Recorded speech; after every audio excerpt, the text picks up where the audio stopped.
Hello everyone, myself Professor Rekha Kinigi, Department of Civil Engineering, KLS VDIT Haliyar. I welcome you all for the lecture series on Construction Management and Entrepreneurship with the subject code 18CV51. Today let's start with the session number 12 from module 2. Before we start up with the present session, let me glance what all we have discussed in the previous session. In the previous session, we have discussed the role of human resources and what is the role of HR managers in protecting the worker rights, what are the different acts and which are the different laws which are being passed by the government in order to rescue the labor, and what are the different wages and statutory requirement. All those things we have discussed in the previous session. And in the different acts and the laws passed by the government, we have discussed the Trade Union Act of 1926, Labor Welfare Fund Act of 1965, Payment of Wages Act 1936, and we have also discussed the Payment of Wages Act 1936 and Minimum Wages Act 1948, and in that we have discussed the Workmen Compensation Act 1923 and various laws as well as various clauses of those acts. Now let's start with the today's session, and we are going to cover in the today's session the labor production rate and what is productivity. Along with that, we are going to describe the workers' productivity standard and what are the different factors which are affecting the productivity and the human factors, or how we can improve the productivity. And in different factors affecting the productivity, we are going to discuss overtime, moral and attitude, work complexity, beneficial occupancy, equipment intensive task, and many other factors. And at the end of today's session, the student should be able to measure the labor production rates and what is the importance of the factors which are affecting the productivity, and the student should be able to establish the relationship between the workers' productivity standards. And now coming on to the today's session, that is establishing workers' productivity standards. So here, if I say workers' productivity standards, the basic equation for determining the workers required for accomplishing a specific activity or a specific task is being given by the following equation, that is workers required is equal to quantity of work multiplied with workers' productivity standard divided by completion period. And here the workers' productivity standard is equal to the workers' output norms multiplied with the production efficiency factor, where workers' productivity standard is defined as the effort in man days or effort in terms of days or man hours or in terms of hours needed for accomplishing or completing a unit quantity of work while working efficiently but allowing for normal delays and the wastages. And here the work quantity of the activity is involved is expressed in standard work units, as well as the completion period is taken as the working days or the working hours planned or marked to accomplish the given task. And here the workers' production norms, they are being expressed in terms of man hours or number of hours for which the labor is working, and category wise or required for the accomplishing the unit work. And here the production efficiency factor is the multiplier used to convert production norms into productivity standards expected under job conditions at the site.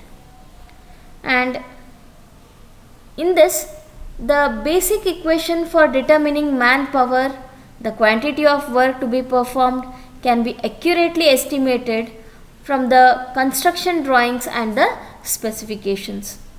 And if the work is to be completed within the stipulated period itself, then the variable in assessment of workers' requirement is in the productivity standard.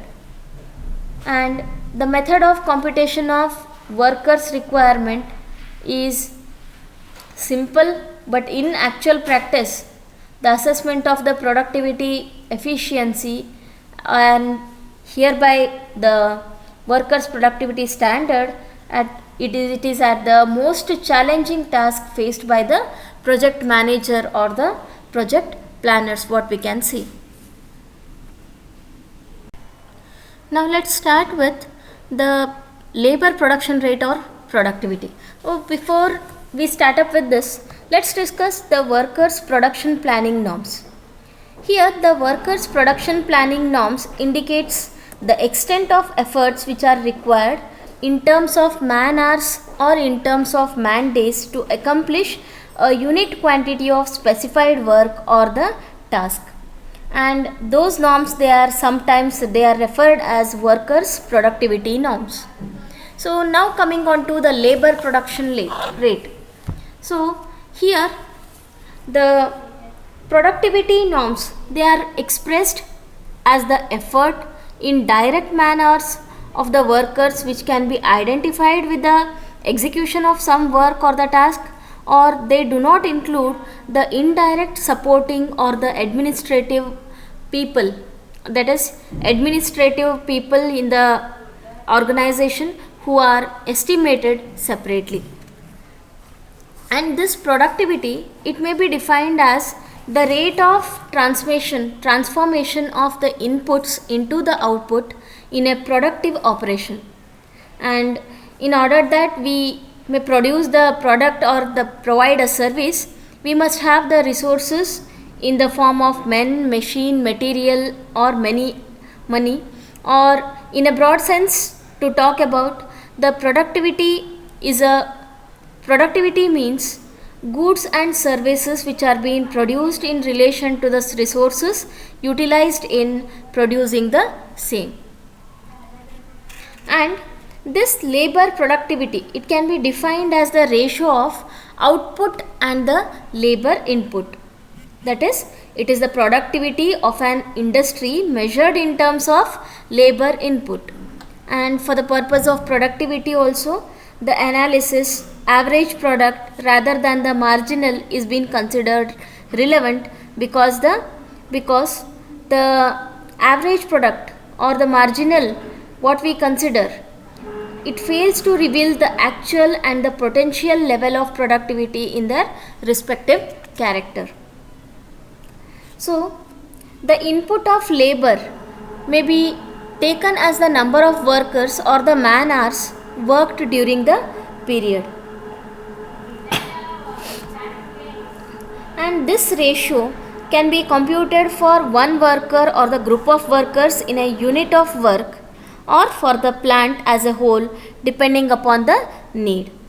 And there is another way of measuring labor productivity, that is, for a given worker or a group of workers which are doing a job, the enterprise fixes a certain target volume of output in a given day or given duration of time, and the actual volume of the output which is being produced by the workers during that period is being compared with the target. And this is a simple way to measure the labor productivity, but it is not conforming with the definition of labor productivity as discussed in the previous slides, but in fact this is a way to measure total productivity of the workers and not of the labor productivity alone. So once we know the concept of this labor productivity, the next thing is to find a suitable measurement for this. How to measure the labor production rate? So there is no unique kind of measurement for labor productivity, and this generally depends upon how to measure the volume of output and the labor input itself. So the most ambiguous measurement is man hours of the work, and one man working for 1 hour is defined as 1 man hour. So if one man works for 8 hours a day, then a total labor supplied by him would be 8 man hours. And the number of workers in a particular job or the unit, they are being multiplied with the length of working time, which would give us the total number of man hours worked by the labor force in that particular unit. So this is regarding the labor production rate or the productivity. Now coming on to the human factors and the productivity improvement. So if we discuss about the human factors and the productivity improvement, the motivation of the workers is of most important. So the motivation of workers can be enhanced through the job enrichment, that is increasing the things that satisfy the workers at the job, and motivating the demotivators. And here the workers are motivated by completing productive quality work, creating or building something, and the social relations at the work. So this productive work can be produced by good planning and the communicators. And here the goals must be clearly established by the organization to have the maximum performance and to provide a feeling of maximum individual achievement. And these individuals need a system or the method by which to measure their achievements and compare their standings against a given target. So in case of the construction work, the workers are often motivated because they see the progress and the results of their work. And there are also many demotivators, and most of them are listed here.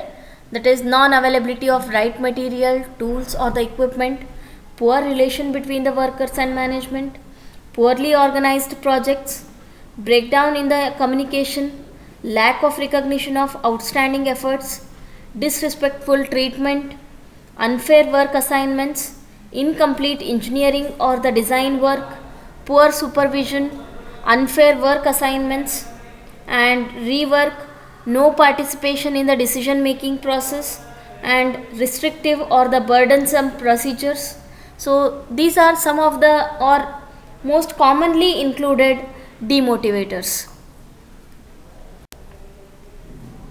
So now let's start with the different factors affecting the labor output or the productivity. So few of them are being listed out here, and there are many factors which affect productivity of labor in construction. So let's discuss one by one now. Coming on to overtime.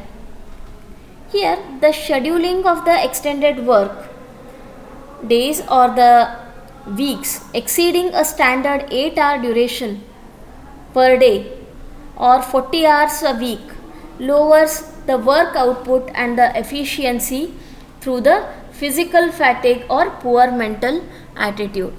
Because of the exertion or because of the overtime physical work, they are not able to give their best. Moral and attitude. Here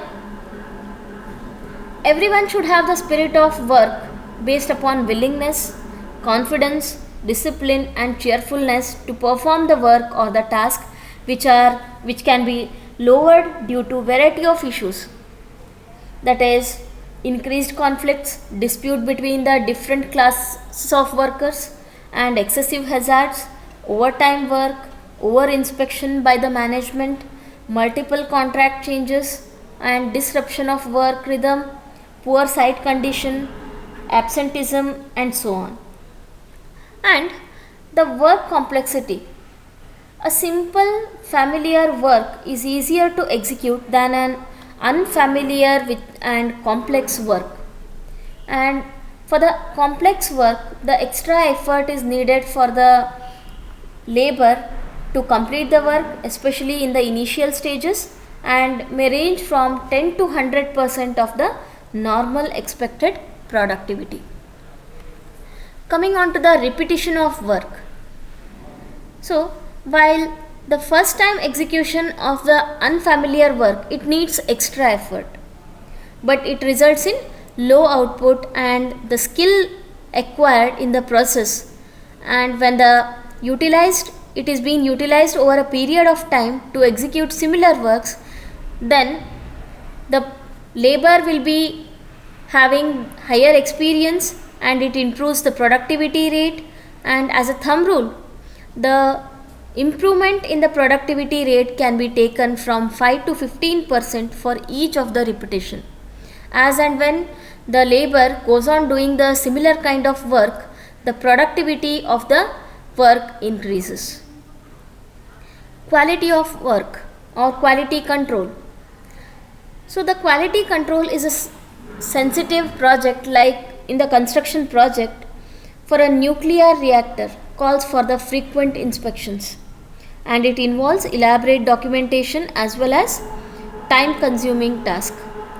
They increase the non-productive time of the workers and in turn they reduces the productivity by few percent, say around 10 to 25%. Equipment intensive task. The construction task there can be performed wholly or partly with the equipments including the excavation, handling, transportation, filling, mixing, compaction and so on. And generally a special purpose equipments they are required for performing special tasks as mentioned below. And the construction equipment it executes the work speedily, but it needs the operators. The equipment intensive tasks they are less susceptible to productivity changes than the labor intensive tasks. Coming on to the supervision and dilution of the supervision. An efficient and the effective supervisor can get output with higher productivity from the laborers. And dilution of supervision. This occurs when the supervision is being diverted from the productive, planned and scheduled work to analyze the planned contract changes, to expedite delayed material, manage added crews and other changes not in the original work scope and the schedule. So dilution is also caused by the increase in manpower, work areas and project size without an increase in the supervision. Coming on to the labor availability. Here it depends upon the employment opportunities available in the market, and if the jobs are plenty and the labor is scarce, the labor productivity tends to become less. In scarce job situation, the overall productivity improves since the employers can then sort out labor with a light productivity. And stacking of trades.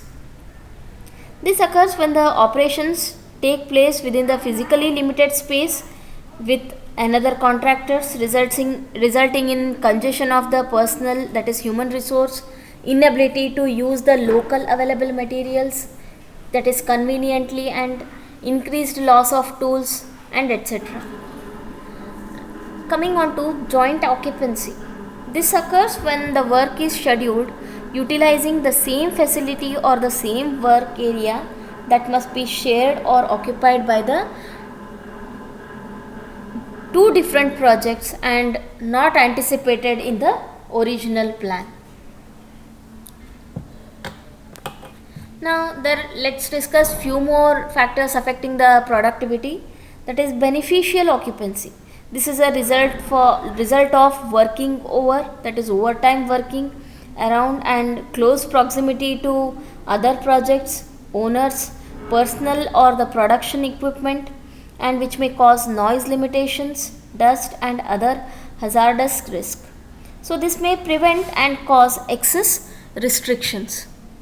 And these concurrent operations this is the effect of adding operations to any sequence of operations that has already been planned without a gradual and controlled implementation of additional operations. And mobilization and demobilization relates to moving resources and moving of to projects as a result from changes or the delays causing the work disruption, and here the productivity may drop during these periods as a time is lost when the group move from one area to the other or the work assignment to another. So errors and omissions increase as an impact on labor productivity because changes are then usually they have been performed on crash basis, out of sequence, cause dilution of supervision or any other negative impacts. And now coming on to the start or stop of the project or the activity. This results from a work stoppage or the suspension of the work, which may cause a break in the schedule, usually triggering the start or the stop of work activity. And this can have an impact on the productivity as well as the cost of the project. And coming on to the site access. Here, this is the result of interference to the convenient or the planned access to work. And this can be due to blocked stairways, roads, as well as the insufficient man lifts, as well as the congested roadworks or work sites. Now let's discuss regarding the logistics.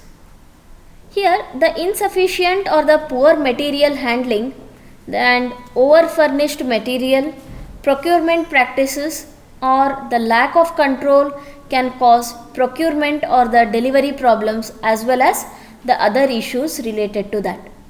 And this can prevent or delay or disrupt the normal material workflow to a given work area, warehouse or the laydown yard. And this can also be a result from the additional replacement or the substitution of material due to contract changes or the defects or the delays at the work site. And if we discuss regarding the hazardous work area, this is caused when working in an area that is classified as hazardous, requiring special safety measures or the safety equipment or the clothing, and restrictions may limit the exposure of workers to the area, resulting from the less time on tools in the area, that is the materials. Now let's discuss the climatic and weather condition. Now let's discuss the climatic and the weather condition. Performing a work in the change of season, temperature zone or climate change resulting in work performed in either very hot or very cold season or the weather. So other changes in temperature or the climate can impact the workers beyond the normal conditions. So since the projects are spread over several months or even years sometimes, it is necessary to adjust to the effect of weather changes month by month on workers' productivity as well as work execution. And lastly, let's discuss the role of management. The project management has a key role to play in planning as well as controlling the productivity. And it is responsible for specifying the weekly target of work that is to be accomplished by the workers as well as how the work executes, using which the resources are being maintained. And during the execution stage, the management provides the necessary resource support as well as close monitoring the performance. And each week it compares the planned along with the target of work accomplished. And it evaluates the variances, analyzes the causes for variance as well as takes some corrective measures to accomplish the required task. And it provides the feedback to the laborers on their past performance as well as communicates the performance improvement measures also. And it suitably rewards the laborers who have done exceptionally well as well as keeps the morale of the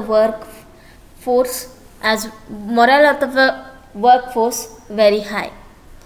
So with this let's end up the different factors affecting the productivity, and all these factors directly or indirectly they are